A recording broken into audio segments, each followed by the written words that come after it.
Today when I was at the barn graining my horses, I was just reflecting on how amazing it is to notice all the little warning signs that our Heavenly Father gives us to help us. And I have a couple stories to demonstrate that. So one of the things that I noticed this last week was a couple of these warning signs. And what happened was I was supposed to go camping with my family. I actually posted about it in the last couple of videos. I drove up for the day, but I was actually supposed to stay for 3 or 4 nights and hang out with them. However, the pop out on my camp trailer would not work. And if that does not go out, I cannot function in my trailer. There's no room.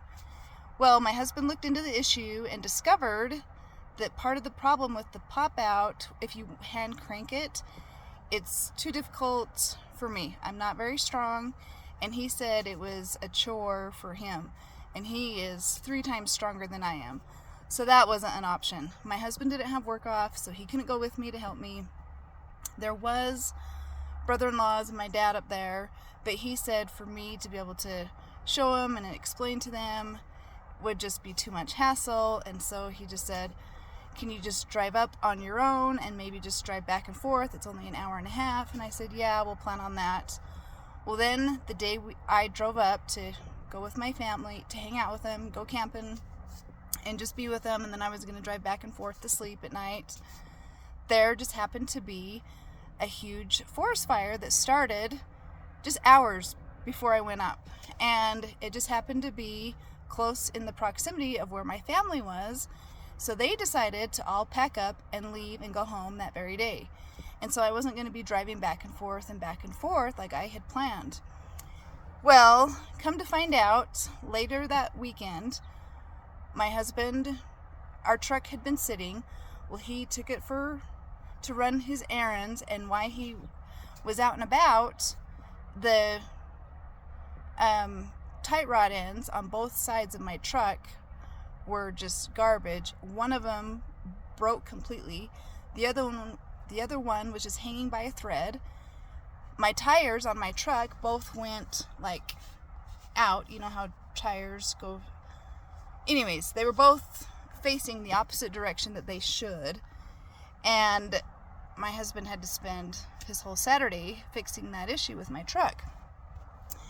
And I was just reflecting on kind of how things fell into place, and how if things had worked out and I was able to use my trailer, the next time I would have used that truck was to hook up to my trailer and take it up camping. Then I realized the speed limit on the road that I travel up to go camping is pretty high. It's like 75, 80 miles an hour. And the possibility of injury for me, if I would have been hauling a trailer, going those kind of speeds, and having those tie rod ends completely bust like that, and my tires just go skiwampus and face the opposite direction that they should, and what a tender mercy and how incredible it is that Heavenly Father is in the details of our lives, and those little warning signs. It wasn't a coincidence that my pop out on my camp trailer wouldn't work and wouldn't pop out. My husband used it a week or 2 before for his family camp out, and it worked just fine. So it wasn't just a little coincidence. It definitely was a tender mercy. I was being blessed, watched over, protected, and those little warning signs to kind of show me, hey, don't be coming up here, because I was going to drive my truck back and forth to the campground the very next day. I was going to take my truck back up, and that was going to be the vehicle I commuted back and forth in. And just the fire wasn't, granted, I'm not saying the fire was there just for my benefit, but it was a blessing in disguise, even though it is a hard thing that's going on, and our beautiful mountain range is getting burned up. I am heartbroken over it, because a lot of the forest that's getting burned is places that I had grown up camping and are very dear to my heart, and I truly am heartbroken over it. But I think you get the point I'm trying to make. And this whole experience reminded me of a story of my second youngest son, and a time that we were playing on the beach and having fun, and he was kind of a littler guy. My older boys were all out in the ocean playing football. Well, he really, really wanted to go out and play with his brothers. And I said, that's fine. Just don't go up in above your belly button, kind of like, I just don't want the water up to your chest. So just keep it around your waist. Just keep the water around your waist and you're fine to go out with your brothers.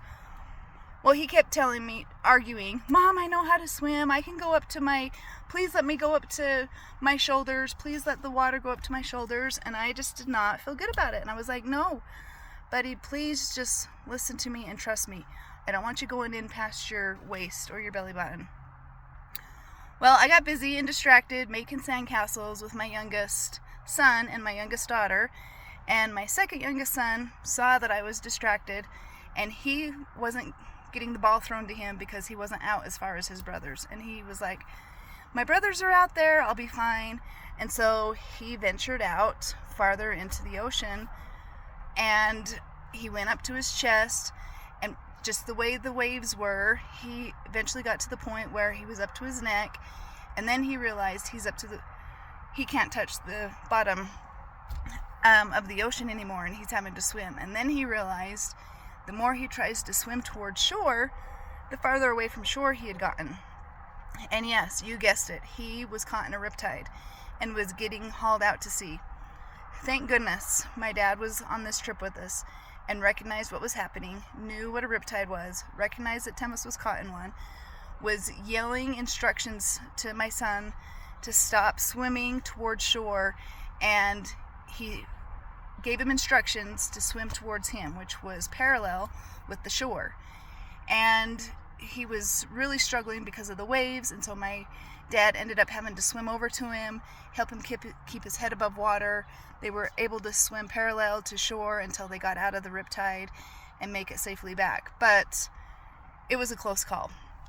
And I just reflected on these two events and how the warnings from our Heavenly Father are similar to the warnings that I was trying to give my son, to trying to keep him safe.